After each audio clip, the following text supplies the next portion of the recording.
It is so fun to be able to have Sara Fancy, my mentor in horse constellations and horse meditation, on the podcast today.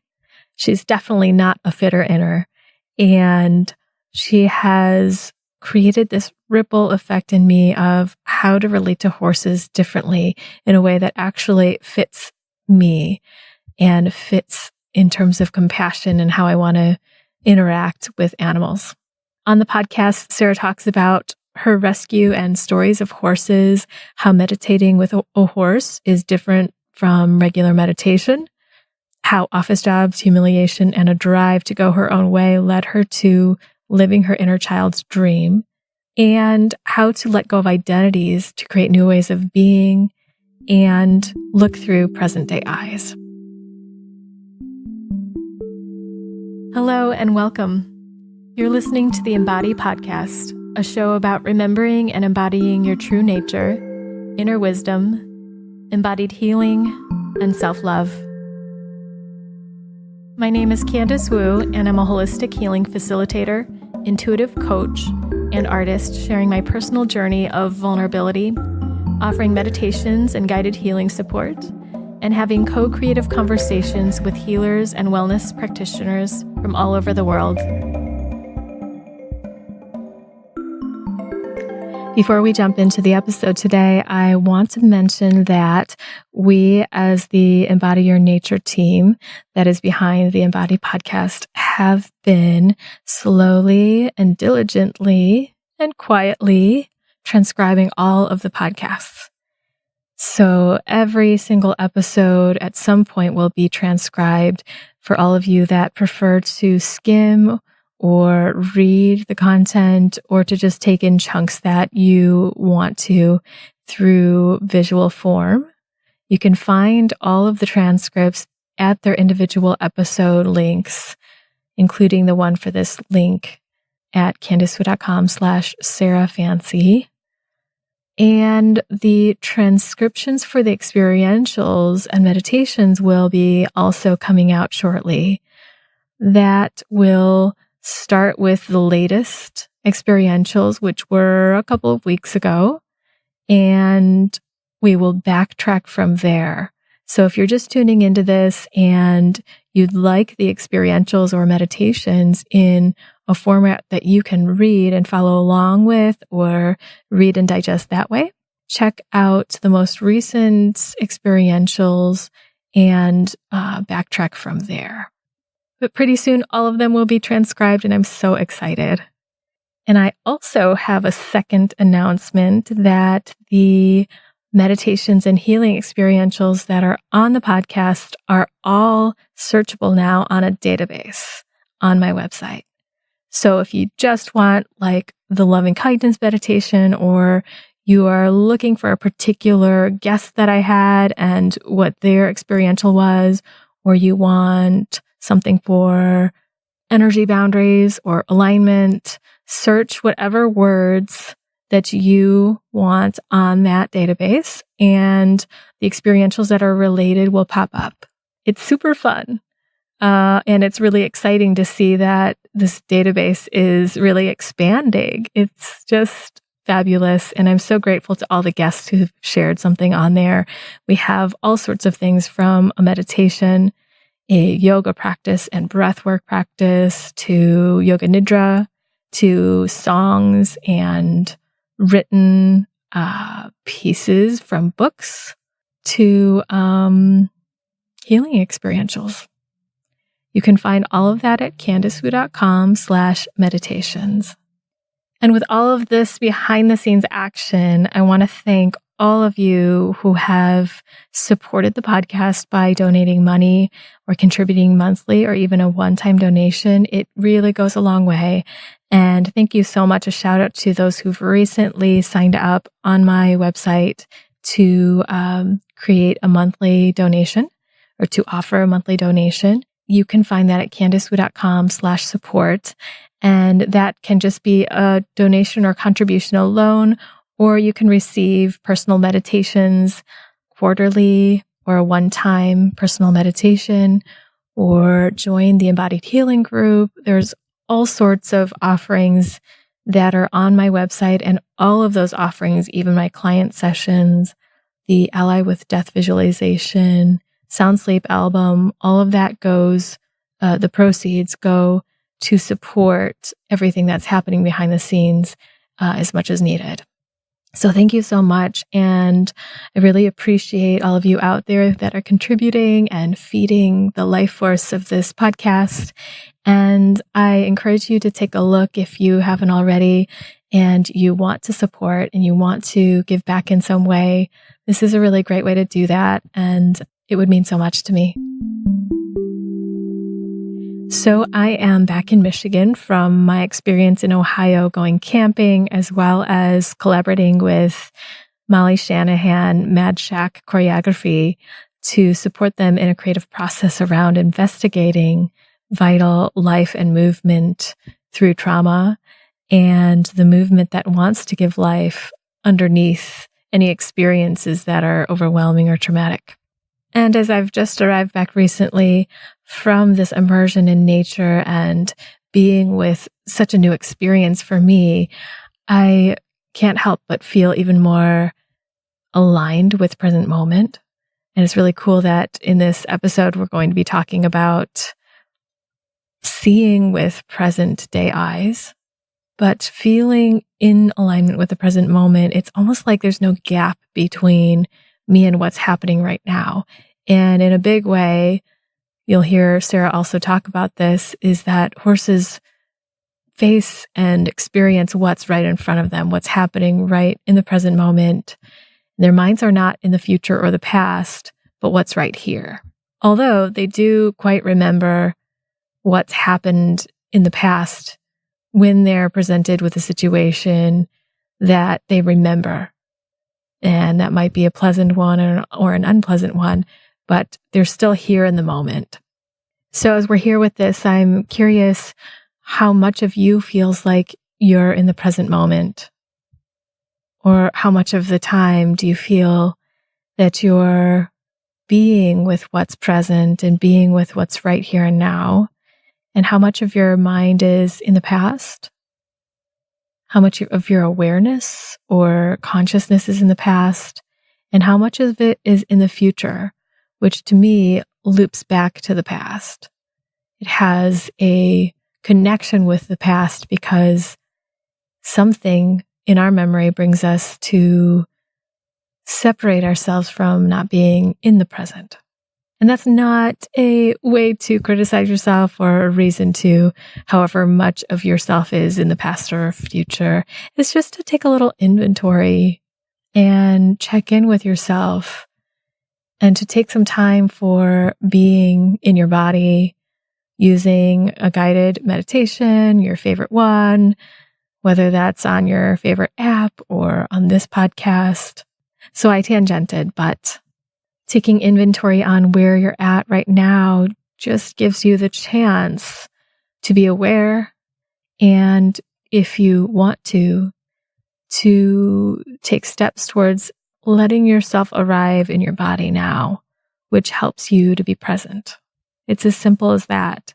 Looking around your space and orienting and seeing what's present here, what's pleasant as well, or feeling your body where you are right now. All of those can support you in that presence.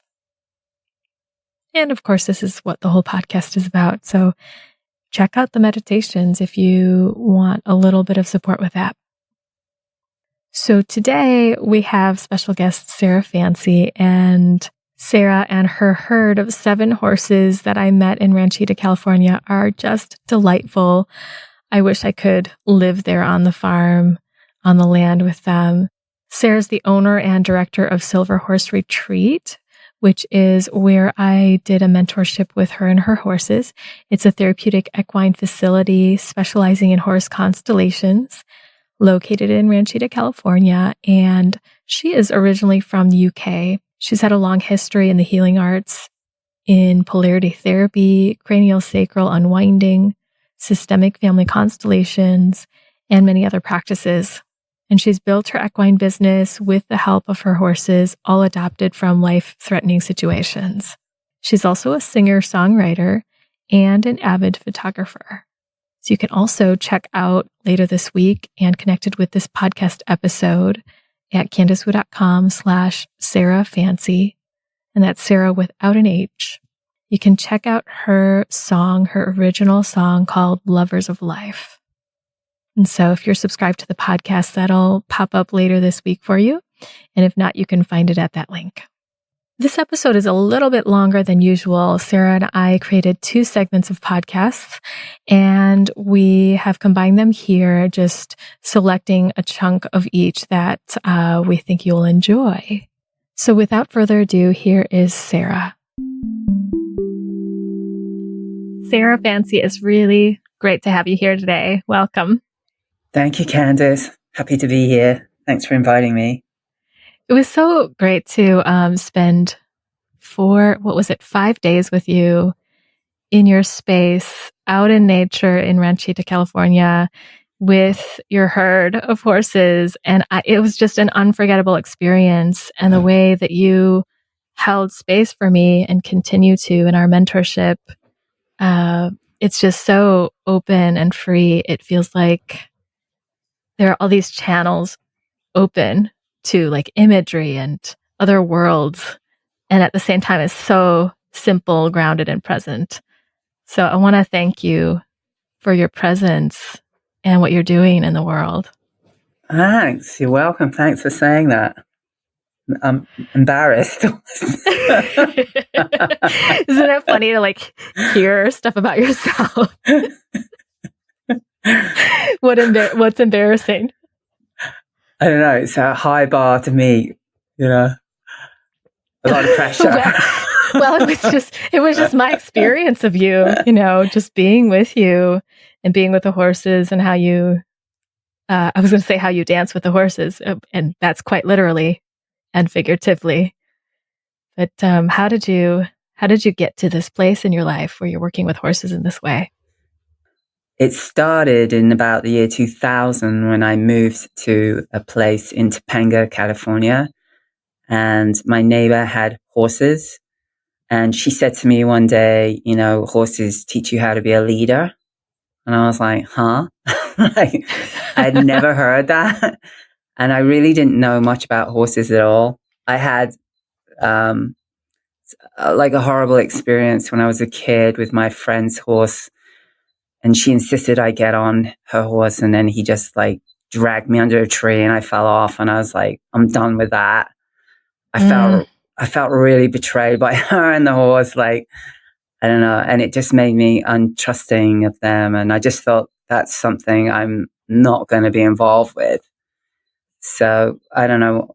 I was around 40, I think, when I had my, second encounter. And so when she told me that, I was like, huh? It just didn't make sense, but I was intrigued. Oh. And she actually taught lessons. And I thought, I think I'm going to take lessons with her to learn more. So I did a few lessons. It was Western riding, and she introduced me to the trails in the Santa Monica Mountains, which is beautiful. And it was like a whole new opening for me, and being in this incredible environment and with these beautiful beings. And it was so uplifting and thrilling. And then I decided that I didn't want to ride with a heavy saddle or spurs, because there was one time she had me put spurs on and it felt really wrong because the horse had a sore back. I found out later. Oh. And I just thought, I don't want to have that kind of relationship. I don't want to be on an animal in pain. Who wants to do that? It's like, yeah. So I decided I would find a different way. But it gave me the start to have the confidence that I could get on the horse's back, and that I knew the trails and I knew the basics of taking care of a horse and things like that. And I ended up getting a job at a local equine therapy ranch that was literally down the hill from me. And I started working there, mucking out and taking care of the horses and feeding them. And then it progressed to me basically running that place for about 7 years. which I pretty much did everything as far as oversee everything and design the programs and, work with the horses, things like that. And I learned, an incredible amount of skills and knowledge, and I saw things that went wrong and from everything from like volunteers to the clients to the kids to snakes on the property, things like that. Wow.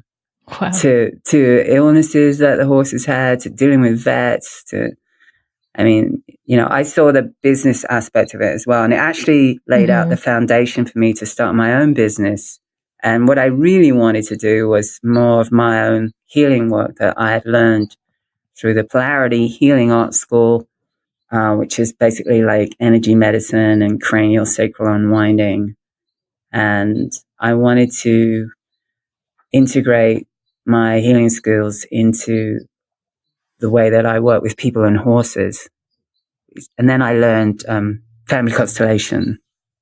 So that's basically when I started my own business in 2008. And by that time, I had adopted several horses. They're all rescues. So I had my team, and it was a big risk of, faith for me to do my own business. I'd never had my own business before. And anyway, I'm still going, and it's about 11 years later, still doing it. Amazing. Yeah.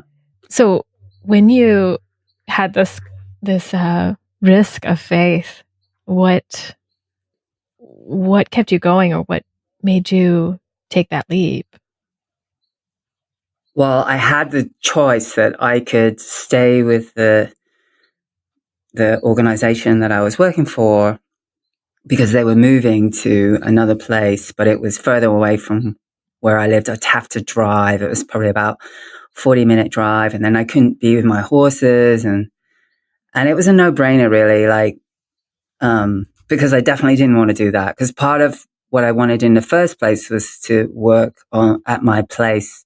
So I wouldn't have to drive and deal with all that commute and stuff. And I really wanted to spend time with my horses and my dogs and be at my beautiful location.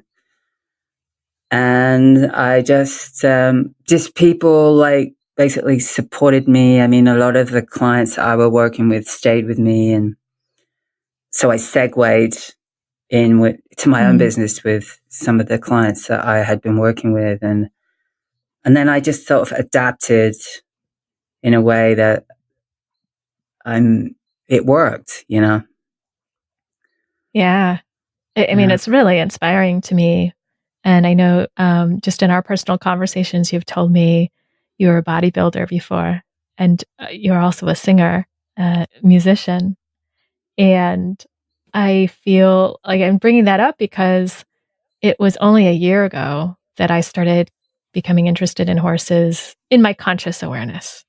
I think something inside of me was trying to show itself. I'd had horses in my dreams a lot, but it somehow didn't click until last year that I could actually be with horses in real life. And when it clicked to me, I just started crying. Like I can see it, like meet a horse and like connect with a horse. And of course, one of my thoughts was riding. It's like the way that I entered in as well. And my partner at the time was like, yeah, it looks like you need to do that, because I was just crying. And from that point on, it really catalyzed an entire shift, which you're a part of including horses in my life and also in my healing work as well. And you having just all these different transitions in your life, and they feel significant to me. But what's it like for you, having had these different parts of your life where your passions, sounds like either they changed or grew into something else? What do you say?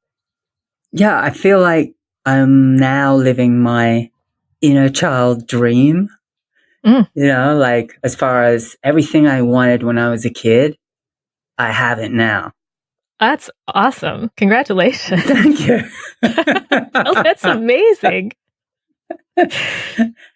In the sense of having horses, having dogs, having cats, one cat, and being outdoors and being in nature and kind of doing what I want to do. Yeah. Doing what I want to do, you know. Yeah. I mean, I hated school. I hated going to school.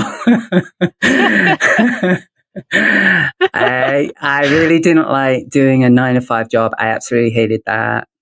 I hated being in an office. Didn't like working for people. Other people. Did you have office jobs? Yeah. What were those like? One of my first jobs was working in a lawyer's office as a clerk. And I used to have to go to court and take notes. And it was horrible. It was horrible. Did you have to catch everything they were saying? Was it like a transcription or was it more just like highlights? I think part of it was I just had to show up as a representative for the firm. And I just remember there was this hierarchy and the boss would like have these parties where he would just buy tons of booze and we'd have to go in his office and he was so scary and he would just like pick me out of the whole group of people and make me sit on his lap and like bump me up and down while he sang this really disgusting rugby song. And it was so humiliating. And I had never heard of like, you know, what do they call it? Like harassment and all that kind of stuff, you know, the job. And it was just so humiliating. And I was so embarrassed. And I was really shy. And I just sort of, I promised myself I would never, ever let myself go through that again.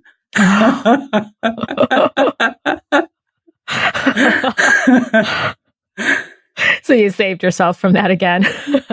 Yeah, I mean, it was kind of like I guess, a case of elimination, you know, just having experiences and realizing like, I don't want to do that again, you know, or I'm not going to put myself in that position.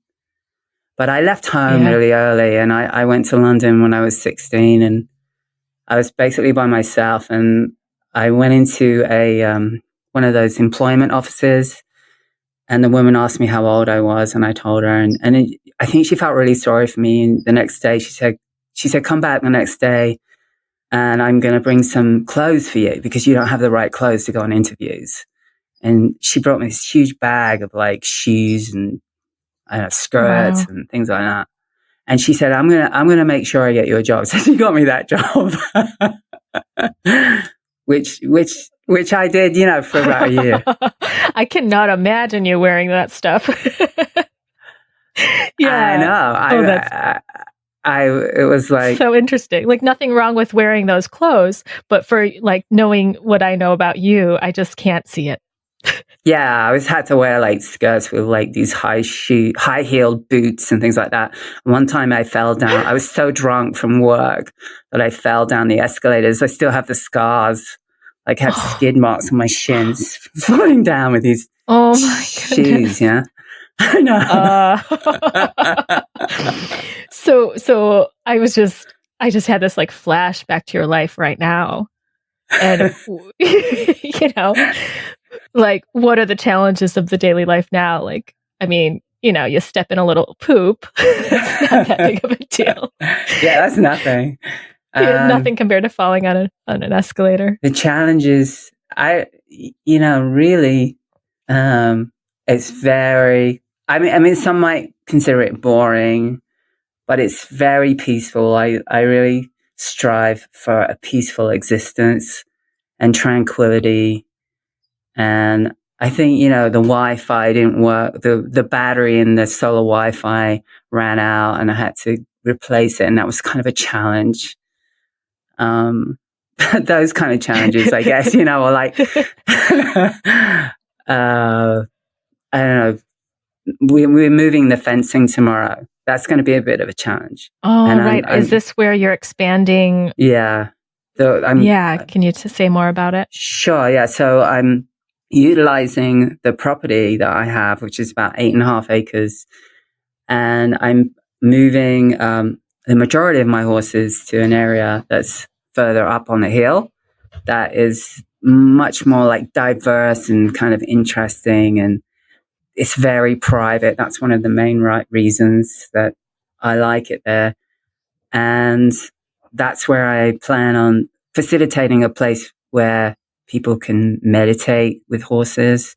There's a beautiful rock. You saw it, right? I showed you that. It's like a throne. Yeah, throne with a tree right by it. And that's a super private area. No one can see you.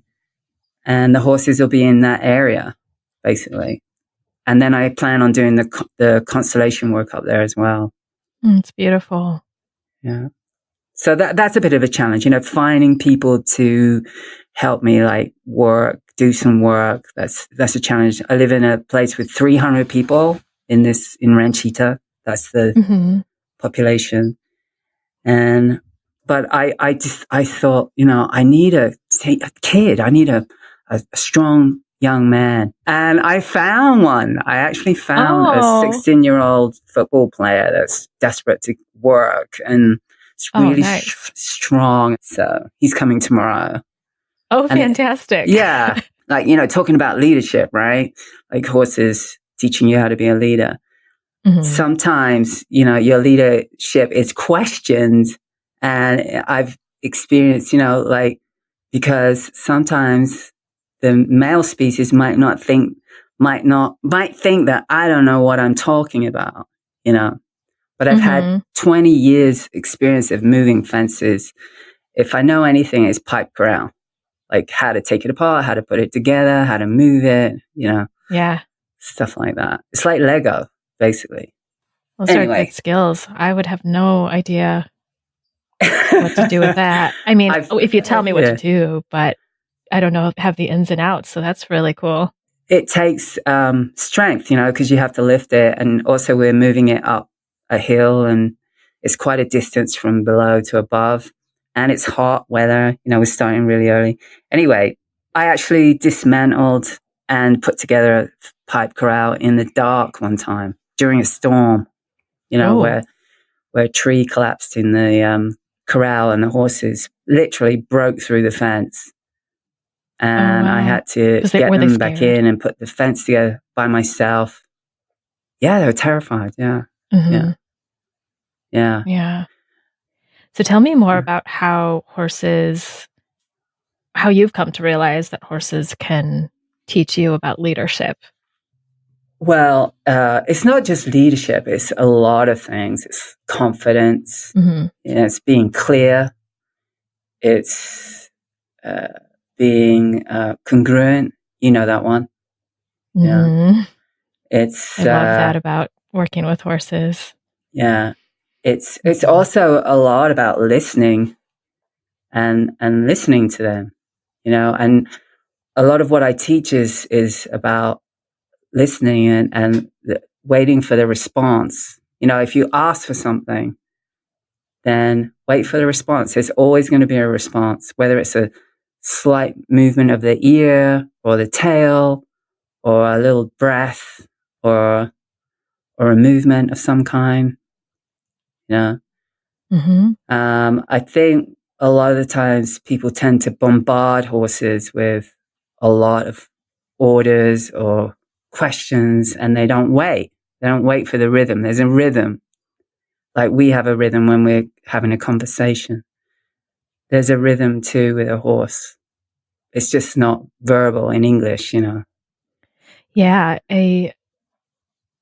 For me, it requires a lot more patience than I'm used to. Just in the day-to-day living that I have been accustomed to. Like I lived in Chicago for 10 years. It's very fast-paced. In the last few years, I've been downshifting, like slowing down a lot and having more peace, like the way you are. And every time I'm working with a horse, I'm just brought down to even more patience and presence. But can you speak more about the rhythm? Yeah. Yeah, and I totally agree with you. They've taught me so much about being patient. And example with Meiji, you met Meiji. She was from the feedlot last July. So it's just been over a year since I've had her. And, when horses come from a situation like that, you don't know anything about their background, nothing. So you kind of piece it together through listening to them and watching them, observing them, and spending time and noticing, their responses to things. And also like how she arrived. I mean, had wounds all over her. She had it looked like those electrical prods marks on the back of her, on her rear. And she was really close to death. I mean, she had been starved, and she had mucus just flying out of her nose and her mouth. Anyway, she really came back, but psychologically she had issues, which took a lot longer than the physical, And one of those was to do with trust, So how do you earn a horse's trust? I mean, you do have to earn it. They're not just going to give it over. The way in which that I've learned how to do that is to be consistent and to not put any pressure on her, as long as it takes, as far as demanding things of her, like, I want you to do this, or you're going to do this. It's always an invitation, always offering her a choice. And with Meiji, as I watched her, I realized she's a very sensual horse. She used to rub herself on the fence, and I'd noticed that. So I started offering her rubs, and she responded in a way like, that felt really good. And then I would leave before I was finished, I would walk away before she walked away from me, and then she would come over to me. And that was how I broke through that barrier of her not wanting anything to do with me. I made myself useful to her. Look, I know how, I'm a touch specialist. I know how to touch you in a way that it's going to feel really good. And she was like, yeah, that felt so good. And now she does these crazy head bobs, and she'll run after me. Oh. So that opened up the energy around our relationship as far as her even receiving anything from me. Because before that, she didn't want anything to do with me. She didn't want anything to do with anyone, because all she knew was that caused terrible problems for her, Anyway, so that, it's taken about a year, and I finally got on her a couple of days ago. I just wanted to see if she had any riding skills or anything, and her leg had healed, and she was fine. She's fine. Yeah, I mean, I don't think she's been ridden without a bit or anything, because I just had the halter, but she didn't really understand the commands. I mean, she was really listening, but again, I'm just not putting a lot of pressure on her. I'm not demanding anything. I don't care, I don't care if she doesn't do this or that or whatever. It's more like, oh, if I get on your back, I can actually scratch your withers from here. And she's like, yeah. Yeah, stay up there. Keep going. Oh, and it's such a beautiful way you're interacting with the horses. And there was this moment when I was with you with the horses, and we were working with inviting them into connection. And I was like, well, nothing's happening. At least that's what it seemed like to me. And I don't know I think it was Ruby or Jackie.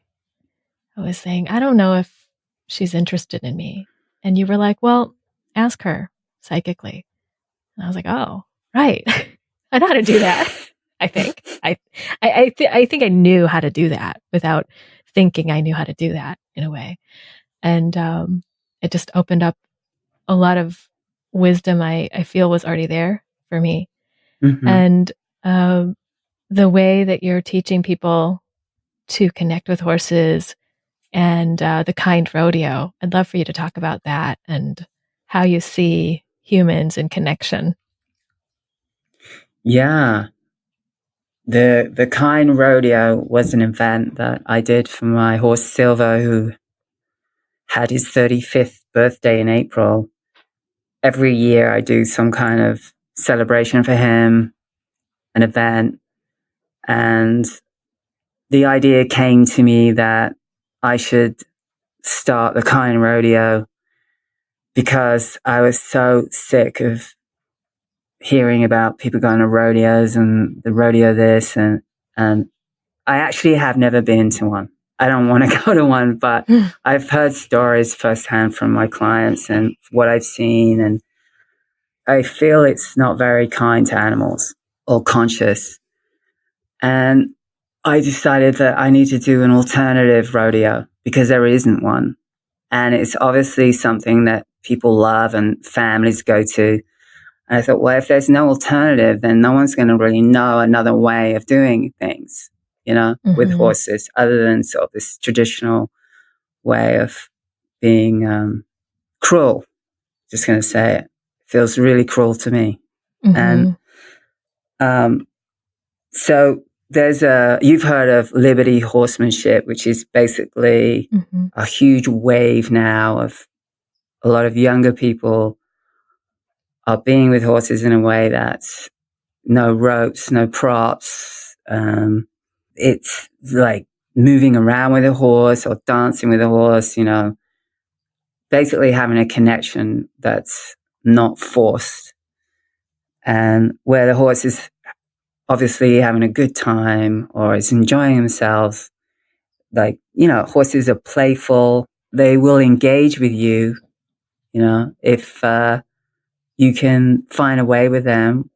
And Liberty horsemanship, it doesn't have a platform, basically, of anyone, that I know of. There might be one, but I don't think there's too much going on around where you can go somewhere and see horses at liberty with someone, as in someone dancing with a horse.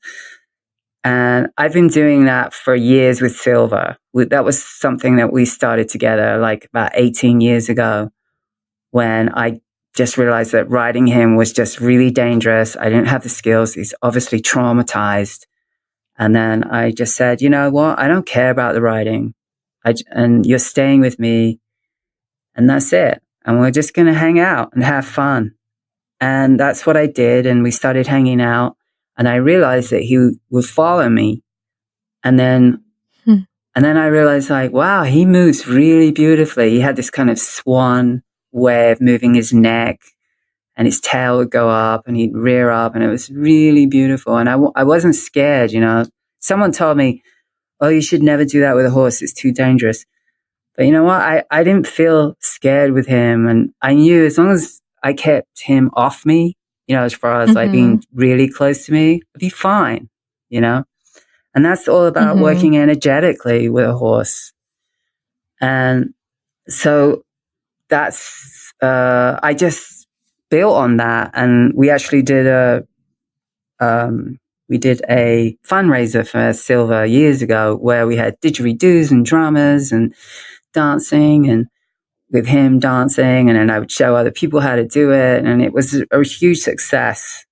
And I integrated that into my programs. And Silver has never been ridden once, ever, by any of the clients or the kids that he's worked with over the past, I don't know, since 2002, when it was. Wow. And he's worked with thousands of people by now, thousands. And he's never been ridden. And he has this business with me. This is our business together. And that was what it was built on. It was built on his gifts and talents combined with me, what I could do. And we just built it together. And here we are. And it's really because of him that I'm here and I'm doing this. And he too came to me in a dream. So when horses come to you in a dream, don't dismiss it. It's powerful. That's how they communicate too, you know, in the dream world. Yeah, I've loved how you've talked about dream world and how Silver is, I think you were mentioning, like, he can be in this meditative state. He can be in this both worlds, like the earthly world, and pull from resources from energy and other worlds. Yeah, from the spirit world. Yeah. Yeah, right. Yeah. Tell me more about that. And I'd love for you to share about that. Yeah, I mean, one of the archetypes for horses is freedom, you know, which is about travel, I guess, you know, because they can move and they can go long distances. They're nomadic in nature. Like if we let horses do their own thing, they'd be nomadic because they're going to go, you know, where their grass is and stuff, right? Where there's food for them. But I feel they do inner travel too, you know. And when Silver's in a session, like sometimes he'll just go into a trance and you could just feel that he's just transmuting energy and he's just pulling in resources or whatever he's doing. I don't even quite understand what he's doing, to be honest. But I know, I know he's kind of on a multidimensional way. He's having this experience or whatever that's bringing healing to the moment. Basically, I see how he transmutes negative energy, whether that's, you know, shame or guilt or, shame and guilt. I say those are the big ones. Or, you know, hatefulness when there's a lot of hatred and, you know, based around some kind of fabrication that isn't really real, like is sort of a religious construct or a belief system that was man-made and that doesn't make sense to him, you know? But what makes sense to him is connection, love, community. And when that happens, all those other energies that I described, they transmute, they leave. Yeah. Yeah, I can see that. That's sort of combined with the constellation work, you know, i.e., if someone has shame around, you know, giving up a child or something, a baby, you know, or not being married or, you know, things like that. And it doesn't make sense to him. It doesn't hold him captive the way it holds a person captive. So the tendency is to go to the higher frequency, which he's holding, right? So when we're resonating with a higher frequency, all that other stuff subsides because it's a stronger place and it's more true. Yeah, I love how you're putting that. That makes sense. It's like the love, the connection is going to override or fill up the space as the reality or as the deepest important aspect. Yeah. Yeah, exactly. Yeah, Silver is pretty amazing. I talked about him, as you know, as you listen to in my podcasts that described my experiences with him and with you and with the rest of the herd. And yeah, for the record, I know you said that there were a few things that I might have said that were not right or were off in that podcast. The ones I'm referring to, if you're just listening in, are at CandiceWu.com/dancingwithhorses and /horse constellations. And they were both experiences. All of those were experiences that I had with you, Sara. But specifically around Silver, when you woke up and he was at the fence. Oh yeah, yeah, right. Yeah. Did you forget what we're talking about? No, I don't mean. Why you want me to talk about that? Oh yeah. Just what those things that you were saying. Just to clear the record, if I said something. That was funny about it. Oh yeah. I think. Yeah. Yeah. So the winter was really hard on him. You know, he's 35. He's pretty stiff in his hips and his back legs.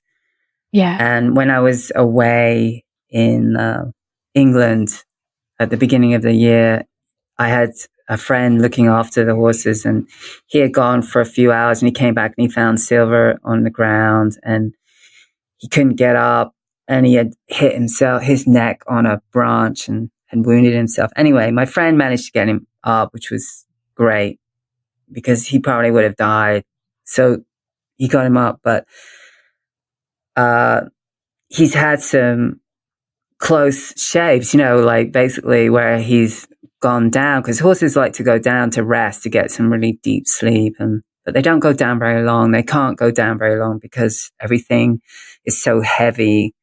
The organs are heavy on their lungs and stuff that they and their circulation stops in their legs. After I heard it's a couple of hours. I'm not sure. I need to look that up again, but that's what I heard from a vet, I think, a long time ago. And couple hours, yeah. Mm-hmm. Anyway, so if they don't get up after a couple of hours, then they can't because their legs haven't got any feeling, right? Because they go numb. When you were here, he was under the fence right near the room you were in, and he was having trouble. And I don't know how long he was there. It was really early. I got up really early. It was like about 5 or something. So I pulled him out. I pulled him out with, he's heavy with his neck and then his, I mean, it was only he just needed to come out a couple of inches. It was like 3 or 4 inches. That was it. So I kind of dragged him, and then he had trouble sort of getting up, and he was like hovering and shaking, and then he just like bounced off the fence and got up, and then it was like, and he trembled, and then he walked off. It's like, oh yeah, that was nothing, or something like that.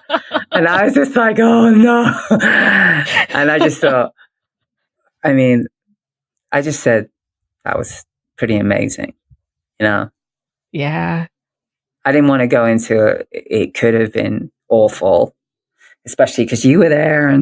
But it's been like that with him. It's like, I don't know, I just seem to find him when he's having trouble. And then, you know, but I'm discovering now it's warmer. It's a lot warmer. He's going down and getting up by himself, and a lot easier now, and more frequently.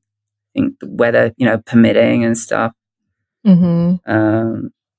So I just, you know, feel blessed every day he's here. Just count it a blessing, and I don't worry about it. You know, I don't worry when he's going to die and things like that. I mean, then there's no enjoyment there, you know? Yeah. Right. It sounds like you just focus on the beauty of it and what's present. Yeah. Yeah. Your connection with him now. There's no guarantee about anything, you know, right? There's no guarantee of anything. There isn't. So what's alive to you these days, Sara? What are you tussling with, or what's on your mind or heart? Right now I'm doing a cleanse. I'm like just over 2 weeks in, and that's right. Yeah. With the celery. Yeah. I'm doing Anthony Williams' 28-day cleanse, which is drinking celery juice every morning on an empty stomach, and then basically doing a plant-based diet, mostly fruit, in smoothies, or, you know, just eating fruit, and then having a big salad and not having any fats, or very, very little fats, maybe like half an avocado or something. But essentially it's to really help restore my liver. And I've been reading his book, Liver Rescue, and I read Celery Juice book, which was really good. They're all really good, really enlightening. Anyone with autoimmune disease needs to read it and needs to start drinking celery juice in the morning, just plain, with nothing in it, fresh, first thing in the morning. He says like 16 ounces, which is basically one bunch. Anyway, I've been doing that, and I'm feeling really good. It makes me think about my life and the kind of toxins that I've been exposed to, and that I've my liver's had to endure. It's given me a lot of respect for my liver. Wow. And I'm also feeling really clear in my head, in my mind. And I feel strong. I feel great. And I'm actually probably going to stay vegan, I think, after reading a lot about what he says about dairy and how it just promotes viruses in the body and eggs and things like that. And this belief that we need protein. And when I was a bodybuilder, that's all I ate. And I did that kind of keto diet when I was bodybuilding. And it's a horrible diet. I don't know, doesn't really make you feel good. Not like the way I feel now. Even though I'm not eating what I normally eat, I feel like I'm having enough. I don't feel I'm deprived and I don't feel hungry because you can basically eat as much fruit as you want. And it feels cleaner and it feels more in alignment somehow. I don't know. Yeah. Do you find it's like, well, when I looked at that, I thought that might be too much sugar for me. Do you find that? Well, his fructose is totally different. You kind of have to read his books about it. Like he explains it, but it's basically live water in fruit. He talks about live water and the benefits of fruit. He says that fruit is actually better than vegetables if you're going to choose to do fruit over vegetables, and that fruit heals so many things. And it's kind of like what I've always liked, always liked fruit. Yeah. And anyway, like when it comes down to it, his whole thing, when it really comes down to it, it's about the liver and how the liver is working so hard and could be sluggish, could have lots of fats in it, could be, having a really hard time coping with all the fats, even like in vegetarianism, the fats from nuts and oils and things like that. And even like a lot of avocados is a lot on the liver. It's a lot for the liver to process. And anyway, so I'm really sort of enjoying that. And I had this sort of like vision of like, wow, wouldn't it be so cool if McDonald's went out of business and Kentucky Fried Chicken went out of business and it was replaced by these like juice bars that were just doing shots of celery or something like that. Juice, or just giving people what they need, to heal all these terrible diseases that everybody is just like a plague, like so many people ill and not getting better, And the reason that celery juice is just like taken off is because it works. I mean, I noticed in 3 days things in me that just... That's quick. Yeah. Got better. And there's no money to be made in celery juice. It's not, it's a really unusual thing. You think, wow, celery juice. But when you read the book, it's like so inspiring. I'm so inspired by him. I think he's amazing, to like speak out like that and to offer it to humanity as a way of healing themselves for like not high cost. All it takes is like get a juicer, go get organic celery, drink it. That's it. And you can get rid of like chronic fatigue syndrome, Lyme disease, MS, so on, and it goes on and on and on. Thyroid problems, menopausal issues, whatever. All this hormonal stuff. And I really like his take on certain things. And like Lyme disease, he says, not from a tick. I always thought that was crazy. What, everyone got bit by a tick from a deer? Yeah. And he explains it, and it's like, he totally demythicizes. Right now, he's kind of in my stratosphere because I feel like he's got a huge influence and that it's very, very positive. Very positive. And I'm all about people like, being able to heal themselves, having their own authority around their health, and their well-being. Yeah, right. In ways that are accessible and sustainable. Exactly. Like that the earth naturally provides. Exactly. And then, if these other businesses that are just putting out poison for people, if they went out of business, there'd be so much less suffering with animals, cows and all that, and the chickens and all that. It'd be a better world for everyone. It would be. mean, there are so many juice bars popping up everywhere. I think that it's a little tricky because, you know, you can get fries for $1 or so, or something like that, you know, but what can you get for $1 at a juice bar? So my hope is that it starts shifting where it's just more and more accessible. It's about priority, and it's about investment in your health. You know, like in America, you don't have free health. You know, I come from England where we had free health. You take it for granted, you know, but in America, you don't. And so you have to be proactive if you want to, you know, like have your health is so valuable. It's so, without it, you're screwed, you know? Yeah. Do you mean like in England, you have free healthcare? Like, is that what you took for granted? Well, when or I was what growing was it? up. Yeah. Oh, okay. Yeah. In England, yeah, I took it for granted because it was just part of living there and growing up there. And it wasn't until I came to America and you like, well, you know, like it's not free. Actually, it's really expensive, or you have to have insurance, you know, and that's really expensive, or all that. But like, you know, if you invest in a $2, $3 bunch of celery a day, you know, that's gonna undo a lot of illnesses and stuff that you already have, or whatever, and get you into a place where you're functioning really well, functioning great, you know, good memory, high energy, you know, you don't smell funky or weird or sweat a lot, you know, over excessively, stuff like that. Like your body's not working as hard. Yeah, your body can regulate itself in the way that it's meant to. I'm my own kind of like case study, you know? I tend to do that with everything. What other things have you done that with? I do that too. I'm like, let's see what happens if this happens, or if I choose this. I've done it with astrology, you know? Yeah. That's how I learned astrology, was basically studying myself through astrology. What did you learn?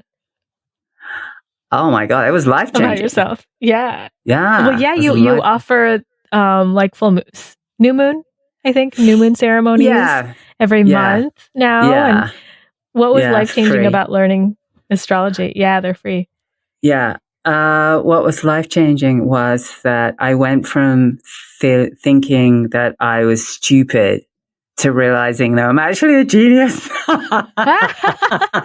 That's awesome. I'm glad you had that realization. Well, what was it? What about what, or just overall? Well, because I was born in 1962 in February, when there was a stellium in Aquarius. So it means that there were 6 planets in Aquarius at that time within about a 2-week period. So everyone born then has this stellium in Aquarius, and we know about ourselves. Like, you know, we're known as aquastels, like, and I meet aquastels all the time, you know, at other horse rescues. And then when I was in Topanga, I met about 9 aquastels. It was crazy. And if you know anything about Aquarius, you know that they're gonna do things differently, you know, and they're innovators, and they're humanitarian, essentially. Yeah. And so I realized that, you know, no wonder I never felt like I fit in. I try to fit in all these different groups and things, and I don't know, like bodybuilding, and then the spiritual Curtin thing, you know. What else? Like, and then the horse thing, and I thought I don't really fit in, and then I realized I'm never going to fit in because I'm not that type. I'm not a fitter inner, you know. I'm not a fitter inner. Yeah, I'm not a fitter inner. People are going to fit in with me. That's how it works. if I want that. Yeah, the key is if you want that, right? Yeah, I love that. I mean, that astrology did that for me in some ways too. Like, there are ways that I would label parts of the way I am with a judgment, like being impulsive. Because of Aries. Yeah. Yeah. I'm like Aries, Pisces, cusp. And But when I heard it from several astrologers that it's not the impulsivity, it's not a problem. It's that you move quickly sometimes and you know exactly what you want, and you kind of like dance from thing to thing, and that feels good for you. It's free. It's freeing. And I was like, oh, yeah. I just never thought to see it in a positive way. Well, that's the thing, because astrology is a language. It's a language, and it's not just one thing, you know? And it's like, when you get to know it well, like you said, like you can fixate on one thing, like impulsiveness. Yeah, but there's also, there's directness and precision with Aries. I mean, have incredible precision, focus, There's always like a higher and a lower, spectrum of, what thing, like a lower thing of Aries would be that they never complete things, or I shouldn't say they never, but it's a tendency to not complete things, or that might be, I don't know. I don't know if I should say that, but again, no, that's my tendency. Okay. So again, I have to really like focus, which is one of the good traits. Yeah. Or one of the like things that can help me like really focus if I want something. So it just helps me clarify, do I really want it? Right. But also, it's complex, because it's not just your sun sign, as you know that. There's all the other planets and stuff. Like there's 10 planets that we look at. So it's like, it's complex, and like also learning polarity therapy, which works a lot with the elements. And astrology, there's elements too: water, air, fire, earth. And each of those has its own quality, and so you can drop into that. Like Aries is fire and Aquarius is air, and we run fast. We run fast because air and fire are faster than earth and water, which go down. Earth and water go down, and air and fire go up. And air and fire have this great dance together, and they're compatible. There's a compatibility. The same with earth and water. There's a compatibility. And sometimes we need to drop into our earth or drop into our water, or sometimes we need to be in our fire. And I say that with my clients a lot. And you need to find your fire, and get in your fire, because fire is not aggressive. I mean, it can be, but it's assertive, it's action oriented. It initiates. It initiates things. And then sometimes we need to slow down. Sometimes we need to slow down and be yin, and just let things come to us and be magnetic, which is Pisces, right? And Taurus, all, the earth and the water signs. Those lessons are in a lot of places. Like we hear it a lot, like nature can teach us something, the elements teach us something, but when you speak it, I feel it. And it's really about the feeling of it, embodying that feeling into the energy of water or whatever element we need. And so it's such a good reminder. Thank you. You're welcome. So we're coming close to the end, and I wonder if you have any other messages for us today, or if you have a sense that any of the horses have a message for us. I just wanted to mention about the meditation with the horses. I really like what you said in your podcast about your experience with Silver when you meditated and how you had those insights. And I really love that aspect of people even considering meditating, A, and B, consider meditating with a horse. And that it really opens a lot of, what? Tell me, Candice, what does it open up? I don't know, like whatever needs to be opened up. Okay, I'll give you a quick example. Yeah, please.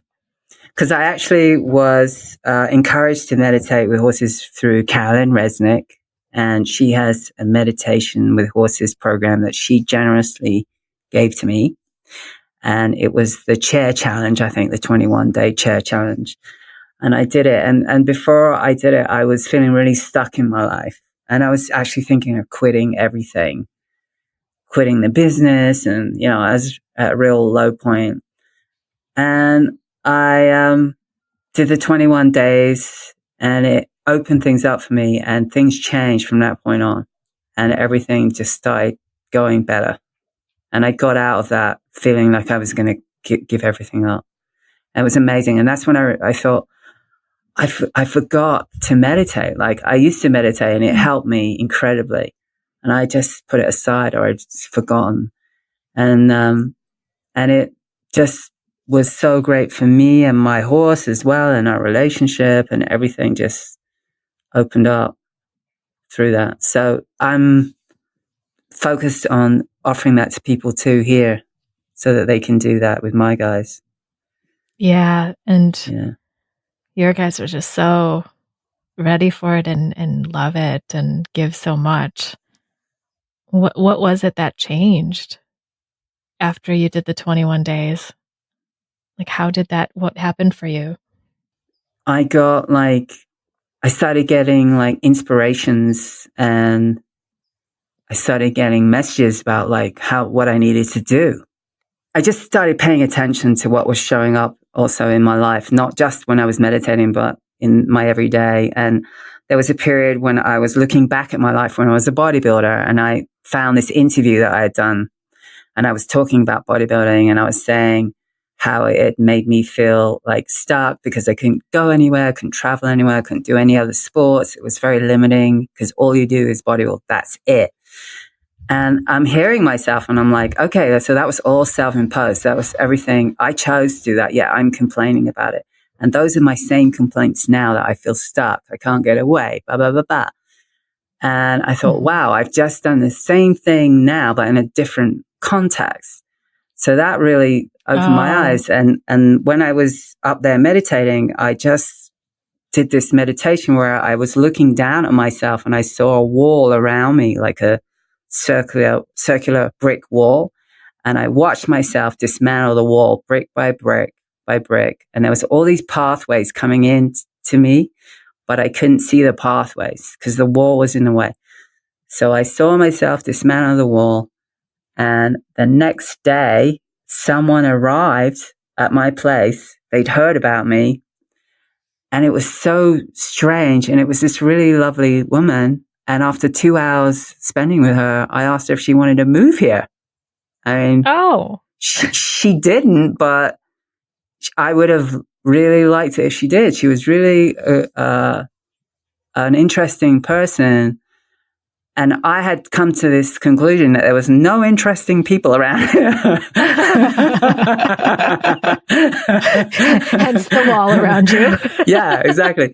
And then I was able to organize work in LA and some workshops. And I realized that the paths coming to me worked both ways. So I was going to be able to go out on those paths. And I did a week or so of like Constellations in LA and Ojai and things like that. And it was really great. And I realized, wow, that was through that meditation. And they all opened up.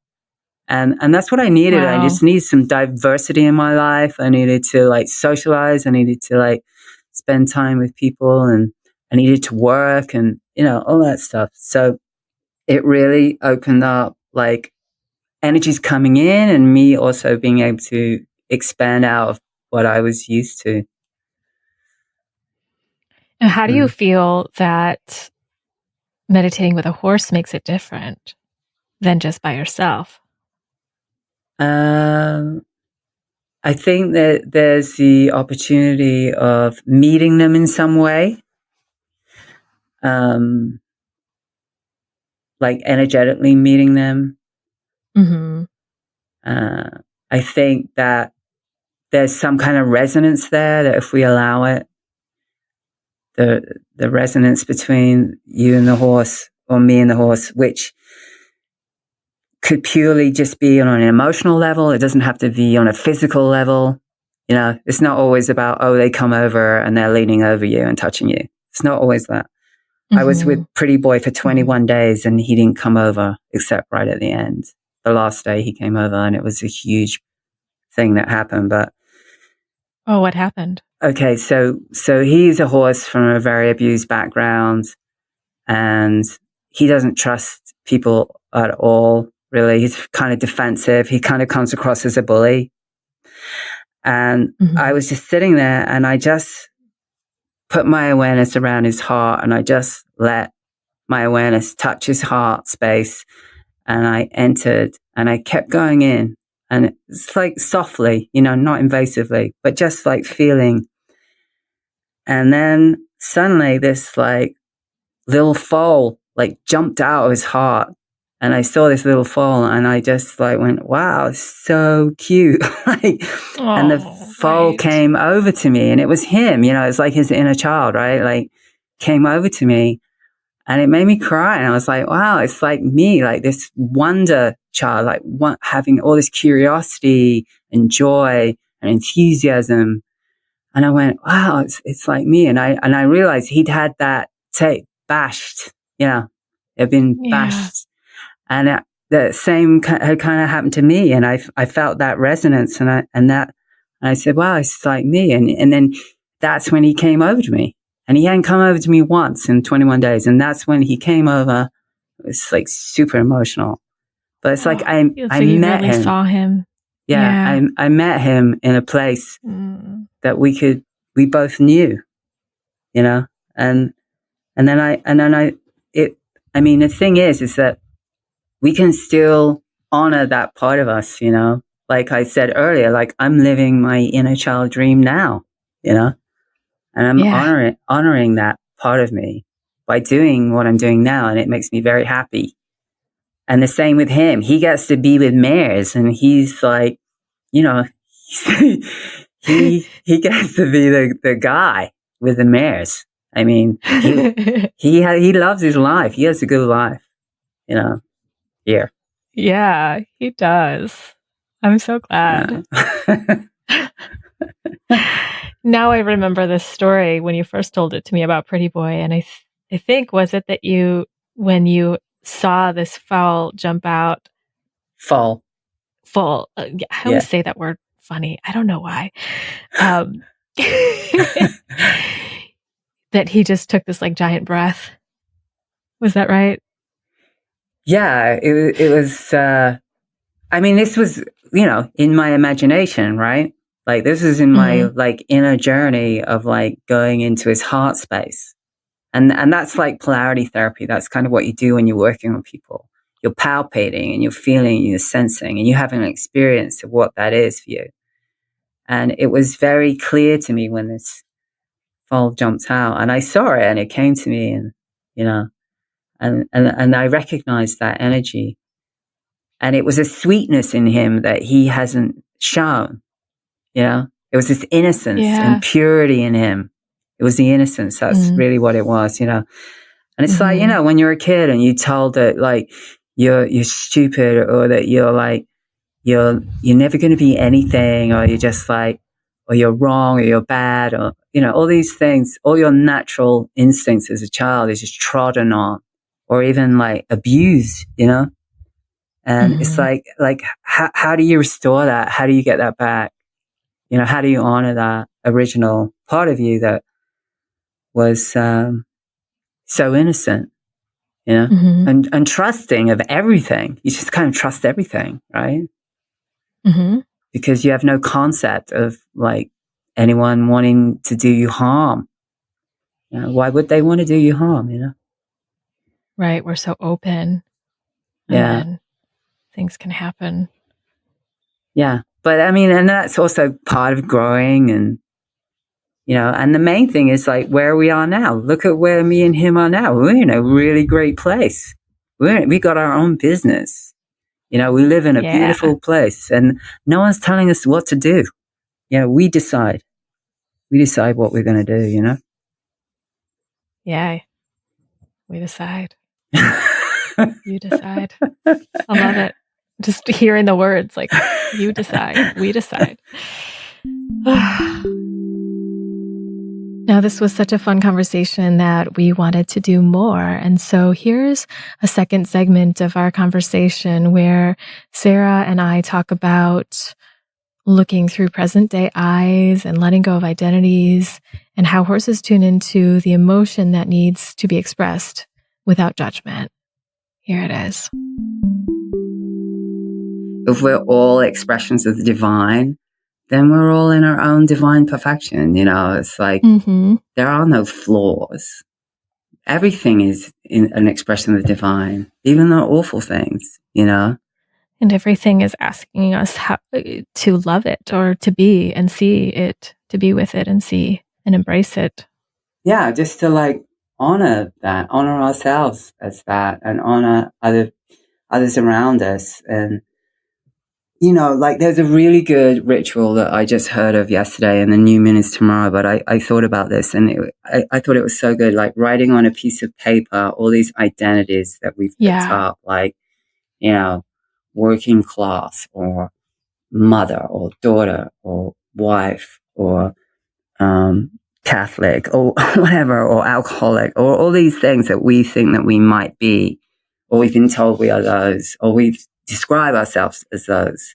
It doesn't matter what it is. And then writing all those down on pieces of paper, and then finding a twig in nature and then wrapping them around the twig and then burning it, as a ceremony. Burning all these identities. It's not really who we are.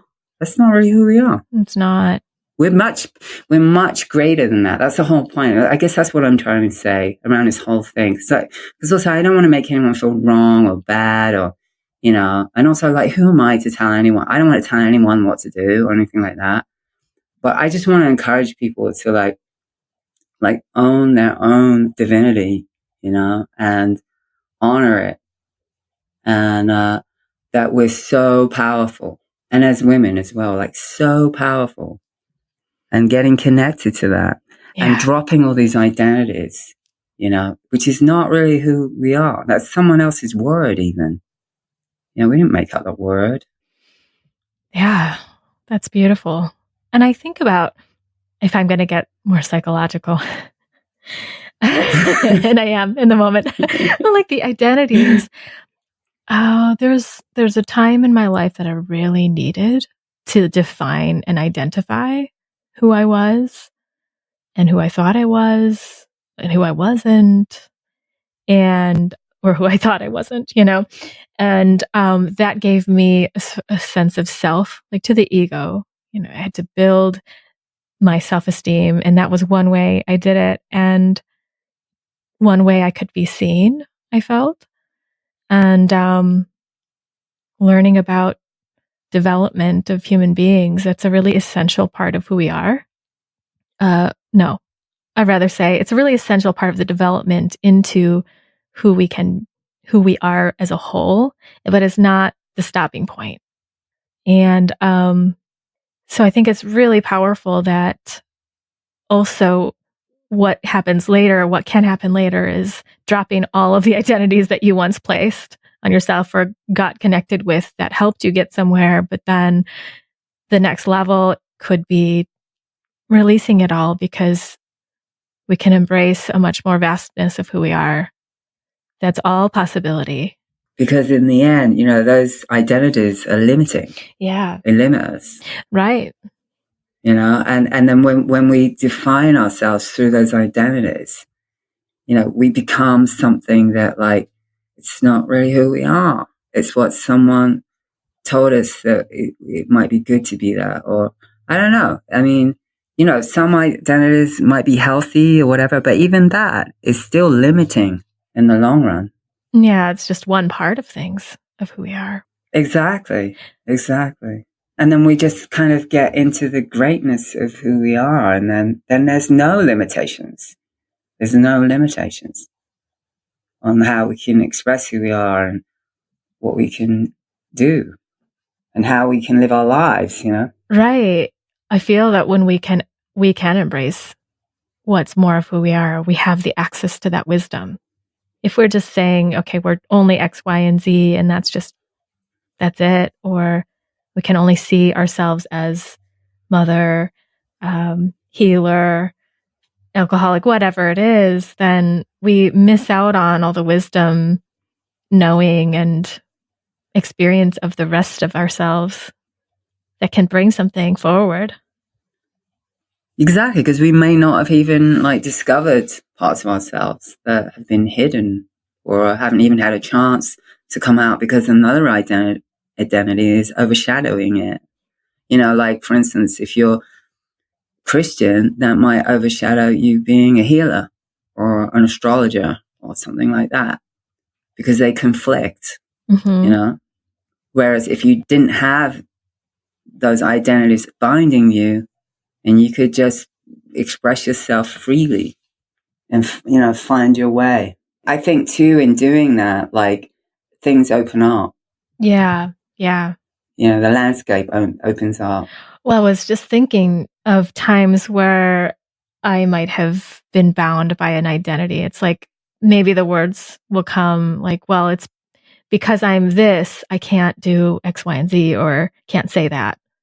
And then it's like, wow, wait a minute. Am I that only?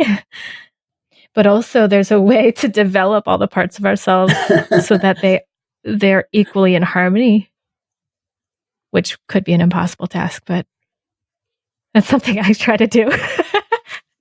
I think it's good. I mean, I've done things, through my business, I've had to sort of work on describing who I am and who are you? What do you do? And I had to I broke it down to 3 archetypes: artist, healer, and performer. I think that's how I broke it down.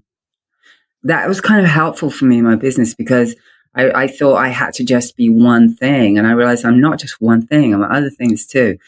And I was able to integrate all of those archetypes into my business. And so it was helpful. But again, in after time, now, 10 years later, I'm kind of it's a little limited. I want to be more of the things. I want to, explore other ways. And they might be identities that haven't been identified, that don't even have a name yet. Yeah, right. I found the same thing with my business and practice. Defining those archetypes, defining how I might describe myself was really important at some point. And I can't seem to find the right thing now. I don't know if there's even a word to describe it all except for my name, at this point. So I really struggle with it now because I don't want to feel lodged in a sort of identity. But I honor those identities that helped me get here. And I like to see myself as much more than just a healing facilitator or a teacher. Although those can be quite vast. But yeah, when people ask me, I'm like, So I might just default to what I used to say, but it's interesting. What did you used to say? Holistic healing facilitator. Sometimes I say intuitive coach. Sometimes I say artist, healer. Yeah. Collaborator. Yeah. I don't know. Yeah. A witch. Yeah. For me, I just drop into, I'm a vessel for the divine. I just kind of drop into that and anchor into that and align with that and then I see what happens. As in service to the divine as well, Yeah, I really like that. But it's tricky. It's not something you can really say to someone, oh, what do you do? I'm in service to the divine. You could say that. Why not? I could say that. You could. But that's what I feel. Yeah. Just to piggyback back off of that, do you say that? I don't know. I think it's hard as long as it's coming from the right frequency for you, in alignment for you, Because I hear words like that and I'm like, it sounds almost pretentious or what are you doing? So it's really important to come from the right place with it. Yeah, I think as a personal alignment, in my own personal practice and my own, sacred practice, what I do and stuff, like being in alignment with that. Yeah.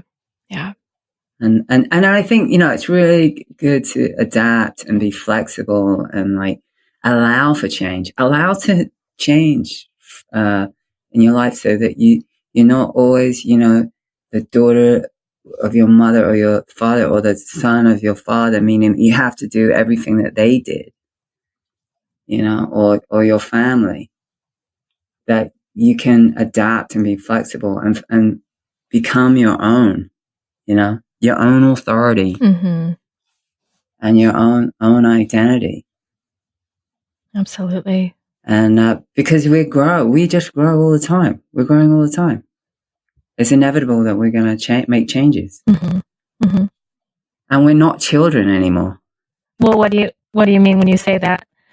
Well, because I think a lot of people I work with, they're kind of stuck from their childhood, and they're acting as like they're still a kid, but we grow, we become adults, we're no longer children. Yeah, I see that too. And I see it sometimes in myself. One of the major differences between being from the child's place and an adult is I don't need my parents in the same way for safety and dependency and emotional support, and all the ways I didn't get, I might still be asking for if I'm still living from that place. And there's a different resource now. There's so many different resources now, even if I wasn't able to see it for a while.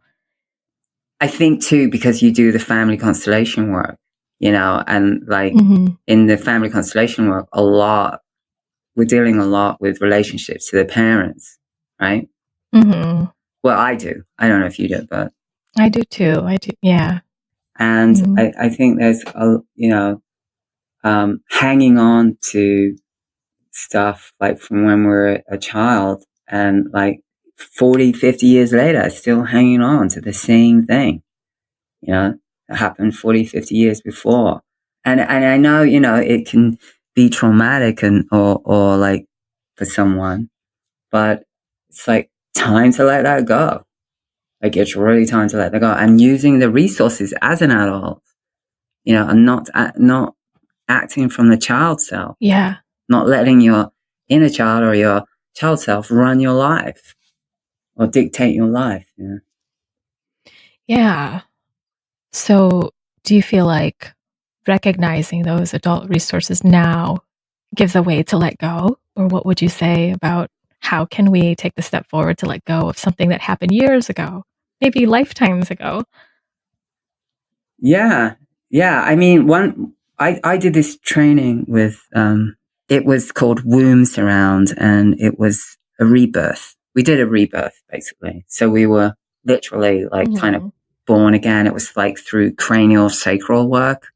And it was a really interesting process. And I remember the teacher would always say, like, through present day eyes. He would always come to this place and he'd say, now, through present day eyes, like, da da da da da da, And I thought that was really good. And I use that quite a bit because, like, if we're operating from the present, it's a totally different landscape than being invested into the past and what happened, what our parents did to us or didn't do to us, whatever, like 40, 50 years ago or 30 years ago, however long.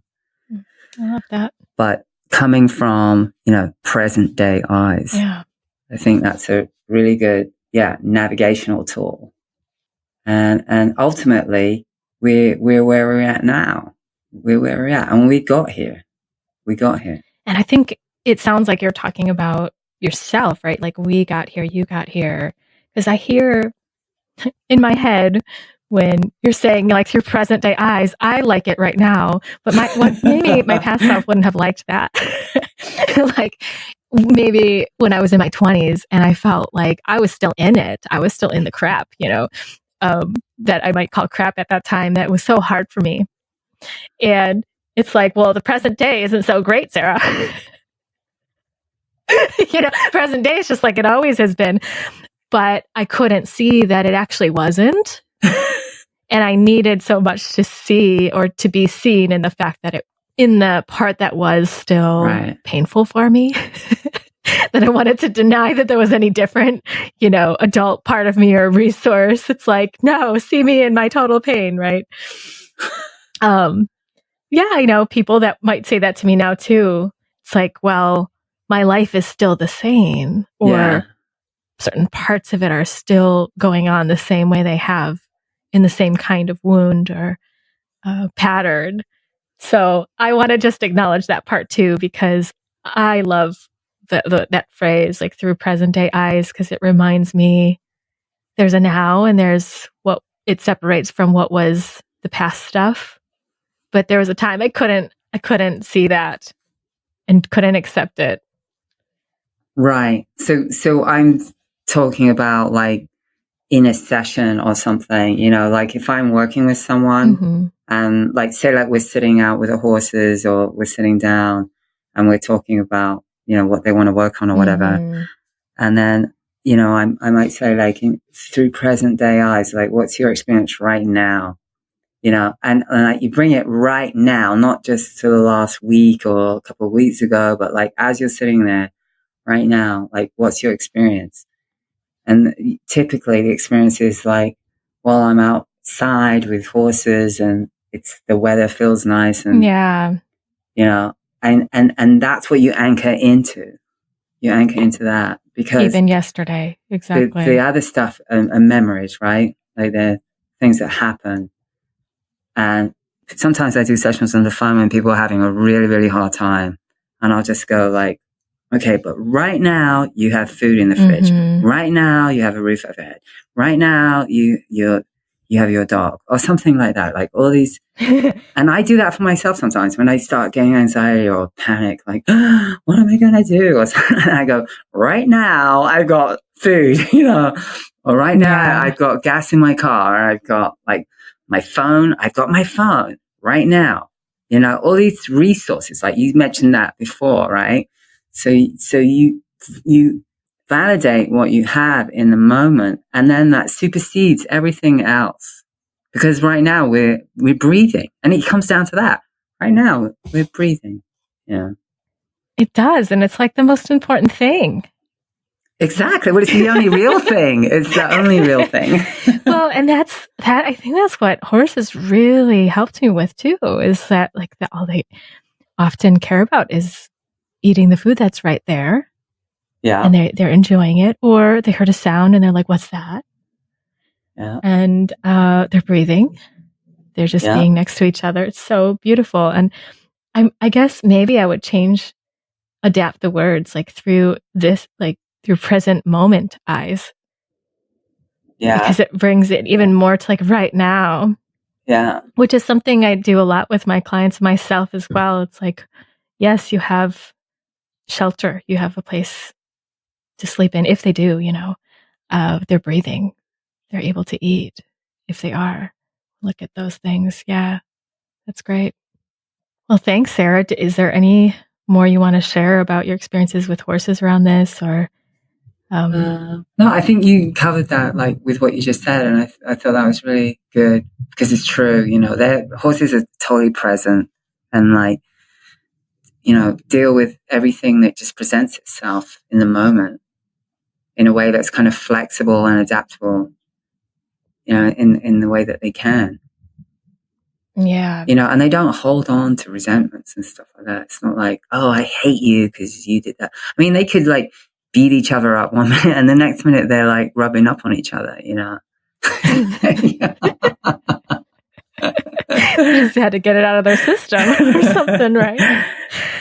Yeah. I mean, I think we can learn that from them in the sense of like being flexible and adaptable and dealing what presents itself from this moment, and using our instincts as opposed to like a how-to book or something. Yeah. Right. Getting more confident in our instincts. Yeah. Like trusting what we sense. Yeah. Yeah. Well, this is the last thing I want to say. I love hearing how you talk about some of your horses and horses you've worked with and been with. around like how they've experienced or how you've seen them experience something really difficult and then how they deal with it later or how they get through something. I just find it really interesting because it just helps me see, like, to picture a horse that has gone through something. I think maybe it's more when you describe some of your horses and what you feel they have experienced or what you know about them. And then to see them now, it's like they're enjoying the grass. They're here. Yeah. I mean, they enjoy each other's company. They really love being with each other, the herd aspect of that. Yeah. Because that's in their nature, and that's part of their survival. And I think, if you give a horse like plenty of room to move around, you give a horse friends that they can share space with and clean water and good food, nice hay, and they can thrive, and you're consistent in the way that you deal with them, interact with them. And, like, especially for a horse that has gone through like hell and back, like Meiji, whatever, like giving her consistency and like feeding her at consistent times, getting into a kind of routine. I think they really like that because they predict it, they like, oh, isn't this the day when we go out, or isn't this, I thought we were supposed to get fed now, something like that. But it gives them a sort of stability, and also that, like, you never yell at them or shout at them, or like, I remember like someone was here and he was yelling and he was getting frustrated with something he was working on, and Meiji was almost shaking in her skin, because she could hear him. She could barely see him, but she could hear him, and I thought, wow, like she's so sensitive to loud, yelling and that kind of abusive sound. And so I think that, just like talking to them in a consistent manner and not being unpredictable around them, and then they start to trust, and they can feel safe, and that's all you're doing, is you're proving to them that this is a safe place, and nothing bad is going to happen here to you, And then after a while, and it takes a while, and you have to give them time, and you can't put a lot of pressure on them. But after the time, they come around and they adapt. I mean, I would say like there was one horse that never did adapt, and I had to find him another home. And that was when I didn't have a lot of experience, and he had been really severely abused. But every other horse that I've dealt with has come around eventually. I'm so glad. And healed as well from all their ailments and stuff, pretty much, and has find a happy way of being, That makes me happy. Yeah. Yes. So I have a question for you. I know I said that was the last thing, but I have something else. Remember when I was there and I had the experience with Meiji, Silver, and Jackie, and it was the more somatic experience. I was in there in the arena with them, and at some point I was feeling a bunch of emotions at once. And you said, what sound would you make? And I said, well, a really high-pitched scream, squeak kind of sound. And you said, can you make it or go ahead? And I was like, well, what if I scare the horses? And I think you said something to me in that moment, if I recall it correctly. If it's congruent with your feeling, they're not going to be scared, or they're not scared of emotion. Yeah. And is that different from like when that worker person was yelling? Yeah, totally different. Yeah. What's the difference? Is it like awareness? Or what would you say? Well, first, the horse is kind of tuned in already, like, because if we're doing, we did that session, we started with you in there with them. And so they're really kind of aware of you and of all the changes that are going on within your energetic field and your emotional field. Mm-hmm. And so it's almost like they're sort of tracking you, and it's almost like they can kind of predict in a way what's going to happen to you, sort of like that, you know, like if there's that sense of you wanting to make a loud noise, it's almost like they know that's coming, maybe, you know. Right. They can already sense it on one level, I imagine, and the sound might just match up. And they know that it's not directed at them. I think there was some moment there where Meiji did jump, but didn't you clap your hands or something? Oh, yeah. I think she did jump. I don't remember when that was, but I was like gesturing like a clap, and she was like, "Ooh." Yeah. Yeah, that's spooked. And I wasn't aware of her either, though. Right. Yeah. Yeah. Yeah. But the thing with when the guy was, you know, and that was also earlier on when I had sort of got, that was like a few months in when I had her. So when I started introducing her into the constellation work, you know, it was about a year after, like 10 months or something like that, where I feel like she was ready to do it. Mm-hmm. But I wouldn't I wouldn't work with a traumatized horse in constellations like right away, or, you know, I would definitely give them time to rehabilitate and like I said, feel safe. But yeah, there's moments where people have complete meltdowns, you know, and just like, it's so sort of painful for the person. They just come out so much pain but it's being expressed through, you know, tears and crying and wailing. And horses come over to them. They go over to them. It's almost like they comfort them, you know.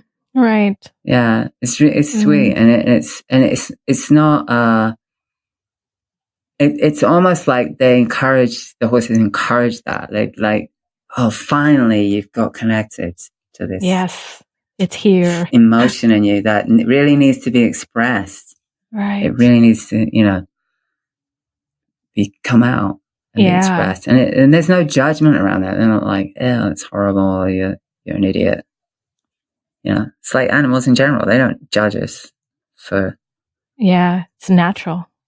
It's like what we might judge ourselves for, like, oh, I'm such an idiot, or I'm so weak, or I'm such a loser. Like, they don't think that. And they encourage the authenticity, and then segueing all the way back to the beginning around women being, you know, authentic and their goddess self. You know, horses really help with that, really encourage that. They like it when you express yourself authentically and in congruency. You know, that makes sense. They like it because it's safe. It's safe, and there's no tension in that. There's no tension. We're not censoring ourselves. You know? And it's like transparent. Exactly. Yeah. Like you don't have to search for the hidden thing. Yeah. It's not complicated. Yeah. Yeah. I think, you know, like me being from England, I mean, the English culture is so complicated. People say they're fine and they're not. And people say they don't want any more, but they do want more. Yeah. Would you like another one? Oh, no. Yeah. But really, they do want another one, you know, but they're being modest, you know. I mean, that's like modesty. That's like a big cultural thing that I come from. I don't know what it's like now, but, you know, you were taught not to ask for what you want, or ask for more, or say how you really feel. You know, and it was considered rude and ugly to act like that. Yeah. I think it can still be in some places, and many places now, many spaces. Good thing it's not everywhere. But even so, we can cultivate in ourselves to be honest.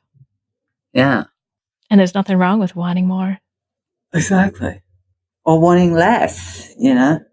You know, it's like saying you take something when you don't really want it, but you take it because you don't want to offend who's giving it to you. Right. Well, it doesn't have to be connected with praising someone or offending them. Exactly. Yeah. Thanks so much, Sara. This is great. We went longer than we expected, but it was lovely. Oh, you're welcome. Thank you, Candice. Thanks. Great. Well, Sara, you have a retreat coming up, a training coming up.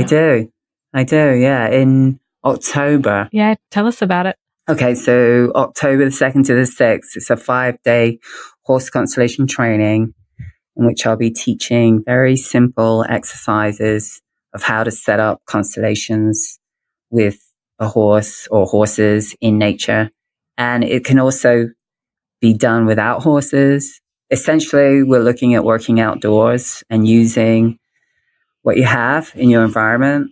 Like if you have rocks or sand or, and then working with the elements and working with wild animals, incorporating them into the constellations, things like that. And I'm not teaching traditional constellation work, which takes a lot longer. And if someone wants to learn that, I suggest that they have a teacher or they can learn with me through a mentorship to learn the traditional way, which is highly recommended. But this is exercises that people could integrate into their own healing practice or do for themselves. And they can also do the training purely for the therapeutic value for themselves. So, yeah. Sounds That's awesome. coming up. Yeah. Yeah. Thank you. Great. Where can people find that and find you? That's at silverhorse.org. And I'm Sara at silverhorse.org.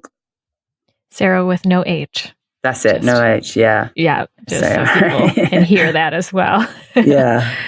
Yeah. Fantastic, Sara. I'm thrilled that you're offering this, and I can't wait for you to do the Kind Rodeo across the country. I know. When are you doing that? Well, maybe next year. Yeah. Yeah. Definitely the year after, but I'm looking at next year. I'm looking at people hosting it. I'd like to go to places like schools that do I think I talked to you about that, donkey basketball, all this crazy things where they use animals for doing crazy stuff that's really not very nice on the animal. Yeah. And I'd like to go and show them a kind of way of being with horses, like dancing with horses and also impersonating horses through movement and dance, things like that. Kind of pagan, it has a sort of pagan flavor to it as well. Yeah. It gets us in touch with our horse, inner horse. Exactly.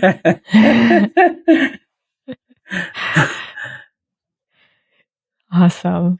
Thank you, Sara. Is there anything else you want to share today?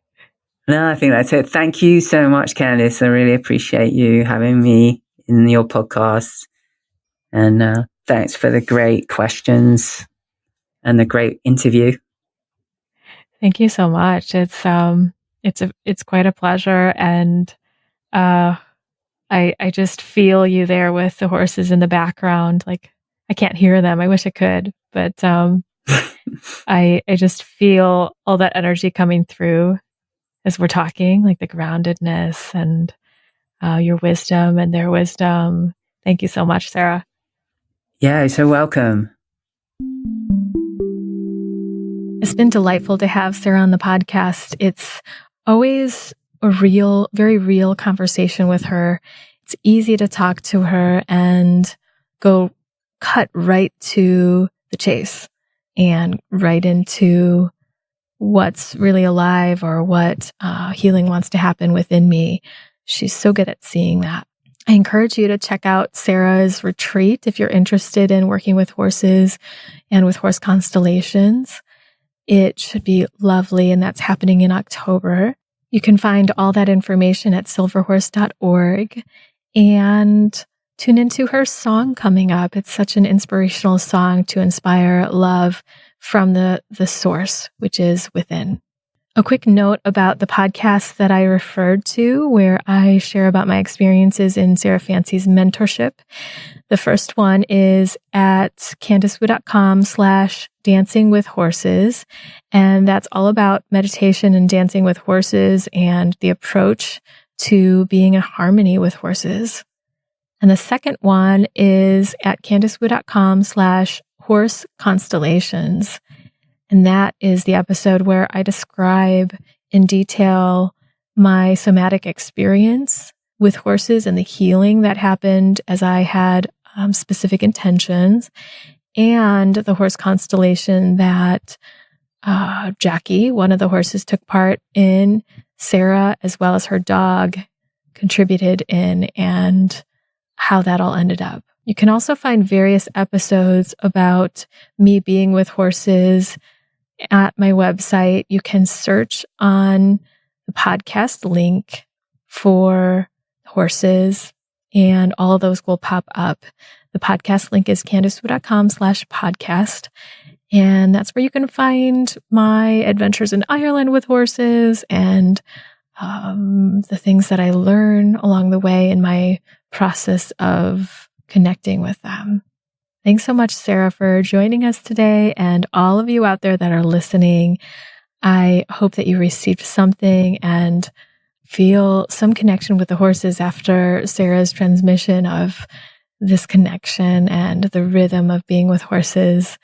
One day I hope to have horses on the podcast. I'm not really sure how, but maybe I could wear a microphone as I go out there and hang out with them. I've thought about it. I just haven't managed to do it because the cord sounds a little daunting to be having with me, but I think I can do it. Do you think I can? Yeah, I think I can. So thank you again for joining us, and look forward to connecting with you next time on the Embody podcast.